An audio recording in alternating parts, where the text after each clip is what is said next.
The Raven's heir. Soon as one of them's caught, another one takes his place. Hey, Harold, have you read this? Harold? Harold?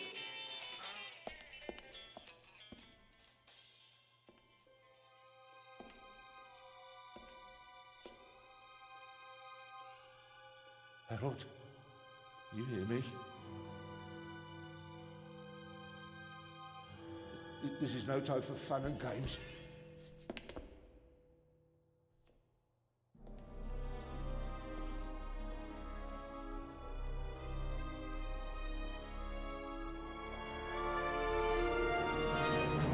Shh! Calm down. I'm a copper. We're on the same side.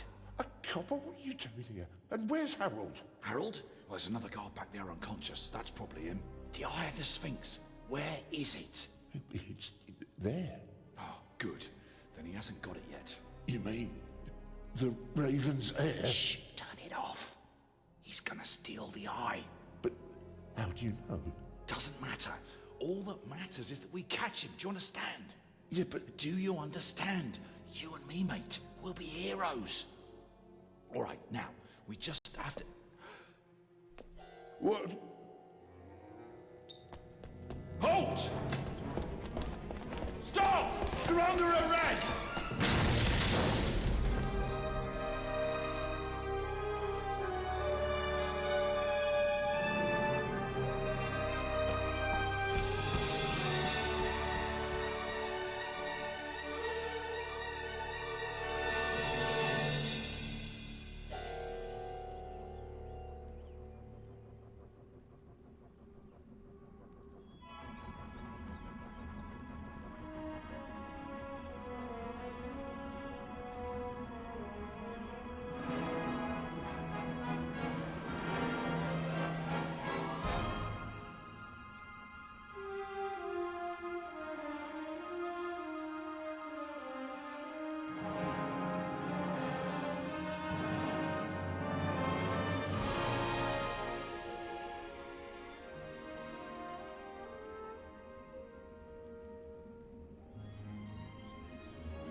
Hands up!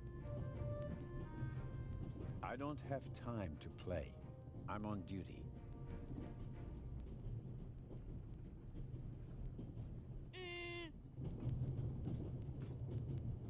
Haha, you're funny.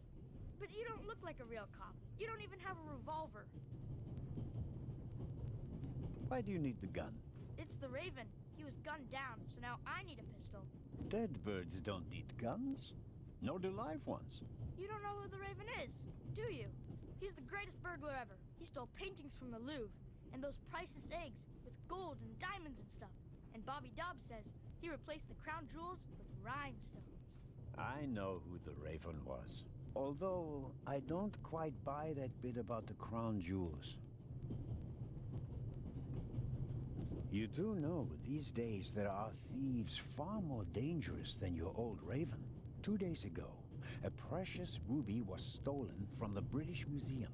There was an explosion. A guard was severely injured. Really? Yeah. And you know what the papers say? You talk too much, Constable. Zellner, monsieur. Anton Jakob Zellner. Or did he pull a gun on you? No, monsieur. Get a move on. Inspector Legrand, it's a great honor to work with a celebrity like you. We appreciate the support of the Swiss police. But it'd be better if you'd remain seated and keep an eye on things. But monsieur, surely I can be of assistance, somehow. I saw a safe being loaded. We have everything under control. If you'll excuse me, I'll be in the first freight car at the back of the train for the rest of the trip. I'm not here to enjoy the beautiful scenery. I am a good observer, and I have finally honed powers of deduction. Thanks to that? I watched the people on the platform in Zurich. I know, for example, that man over there is a violinist. That would be more impressive if there weren't a violin case next to him. And I believe that the gentleman in the next carriage is a German doctor on his way to Italy to take up a new position. And what gives you that idea? There's the rod of Asclepius engraved on his cufflink. And he's carrying a German-Italian dictionary. Maybe he's just taking a holiday in Italy, following in Goethe's footsteps. Too much luggage. And no, he's not retiring to Italy either.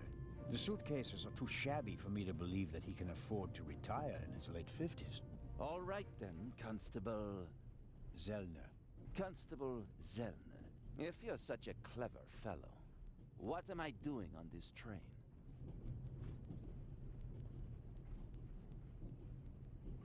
I think you're looking for someone. You're just guessing.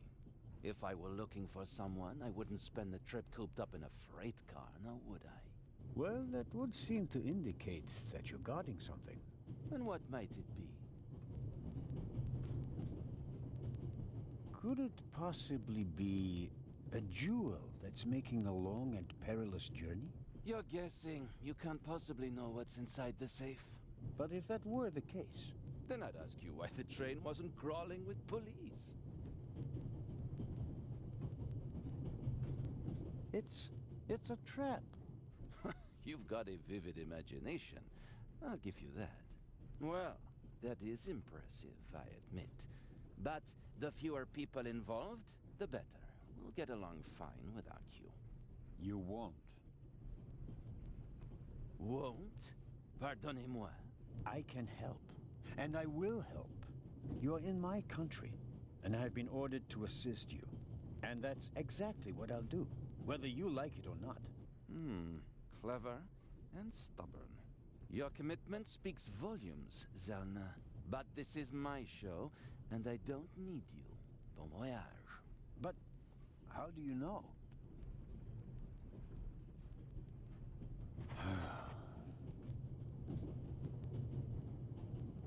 Oh, hello. You cheated. I did what? I saw you talking to the German doctor on the platform. He told you everything himself, and you were just pretending to put two and two together. And what of it? Do you know who that is? That's Inspector Nicholas Legrand. You have to impress him if you want to work with him. I'm going to tell on you. You'd really tell on me? To the very policeman who shot your dear Raven? Whoa, it was him? Mm-hmm. Hunted and killed Europe's most famous burglar. That's how he got his start. I won't tell him a thing. I wouldn't either. What's your name again? Matthew Miller from Dillsburg, Pennsylvania. All right, Matthew Miller from Dillsburg, Pennsylvania. I have to do my work now. Everyone calls me Matt. Well, except for my mom. She calls me Maddie, as if I were a little kid. Whether Legrand wants my help or not, I'll keep my eyes open. Maybe I can change his mind. All right.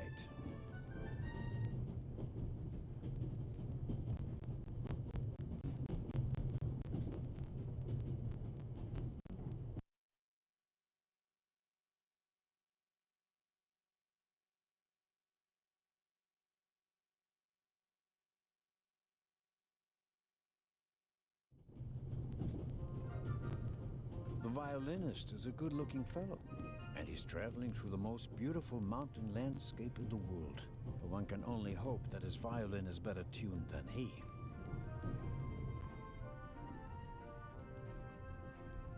Hello, sir. Hello. If I'm not mistaken, you're a violinist. That's true. A wonderful instrument. The violin music touches the soul. That's why I learned to play it. Do you play in an orchestra?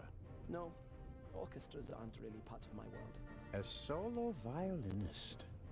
The best soloists travel a great deal and make a pile of money, or so they say. In that case, I'm probably not one of the best.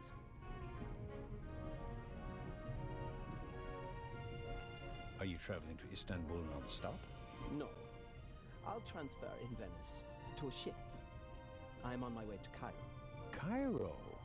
I'm performing at the reception in the Egyptian Museum there. I'm sure your recital will be a great success.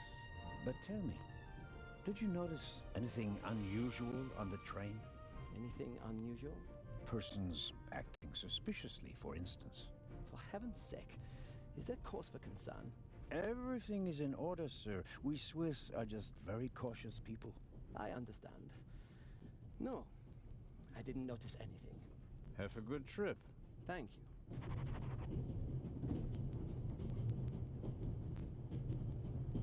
Very kind of you. Thanks. Oh, pardon me.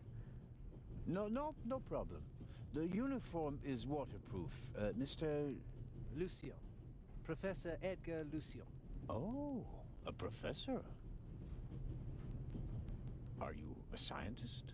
Do you teach at the Sorbonne? No, I work at the British Museum in London. You don't say. So, you were, shall we say, an eyewitness to the burglary 2 days ago? No, I wouldn't say that. Oh, no? Well, there was a lot of commotion, but I didn't really pay much attention to it.